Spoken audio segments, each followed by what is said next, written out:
ఇక్కడ. అందుకని పైగా ఇవాళ శ్రవణ్ వాళ్ళ కుటుంబం అమృతం దుమ్మెత్తిపోస్తుంది. నాకేం సంబంధం లేదని చెప్తున్నాడు ఆయన. ఎవరు చెప్పారు మీకు సంబంధం లేదని? ఆ రోజు అమృతను కొడుతుంటే మీకు తెలియలేదా? లేకపోతే మీరు అందరూ కుటుంబం అంతా కలిసే కదా ఈ నిర్ణయం తీసుకున్నారు? మీకేమాత్రం తెలియకోకుండా మగవాళ్లే చేసేశారు అని మాట్లాడితే కాదు కదా. పైగా వాళ్ళు ఎన్ని దారుణాలు చేసి డబ్బులు సంపాదించారు.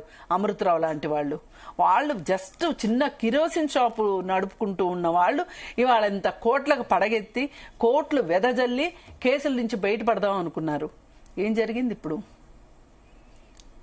అందుకోసం ఏంటి అంటే మీకు డబ్బుంది అనే అహంతో మీరు ఇలా చేస్తున్నారు. కాబట్టి నాకు తోచిన మాట ఏంటి అంటే అసలు చట్టంలో మార్పు రావాలి. ఏంటి అంటే ఇప్పుడు వచ్చిన తీర్పు చాలా మంచి తీర్పు. దాన్ని స్వాగతిస్తూనే ఎవరైతే ఏ డబ్బు మదం చూసుకొని ఇలాంటివి చేస్తున్నారో, డబ్బు పొగరు చూసి చేస్తున్నారో వాళ్ళకి ఈ డబ్బు లేకుండా చేయాలి.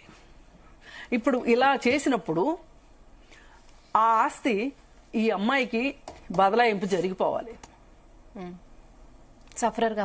సఫరర్ కాబట్టి వాళ్ళు ఏ డబ్బు చూసుకుని అలా చేస్తున్నారో, ఏ డబ్బును చూసుకుని మాకు పరువు అని చెప్తున్నారో ఆ డబ్బే లేకుండా పోతే అప్పుడు తెలిసి వస్తుంది.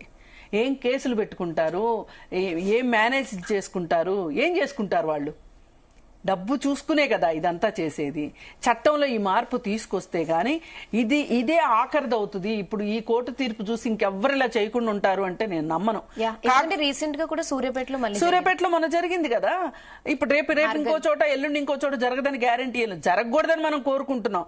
కానీ జరగకుండా ఉండే పరిస్థితులు మటుకు ప్రభుత్వాలు గాని సమాజం గాని ఏమి పట్టించుకోవట్లా దీని గురించి. ఏదో ఇలా జరిగినప్పుడు 4 రోజులు మాట్లాడుకుంటాం.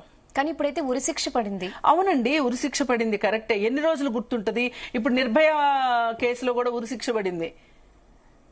అత్యాచారాలు ఆగినాయా మన దేశంలో?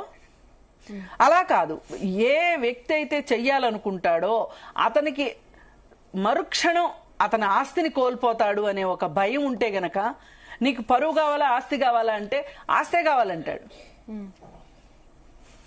అందుకని ఏంటంటే ఏ డబ్బు చూసుకుని అయితే వీళ్ళు ఇంత వెర్రవీగారో ఆ డబ్బు లేకుండా చెయ్యాలి.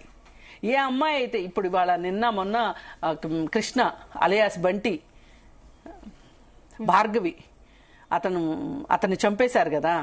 ఇప్పుడు వాళ్ళ ఆస్తి చూసుకునే కదా ఇదంతా చేసింది.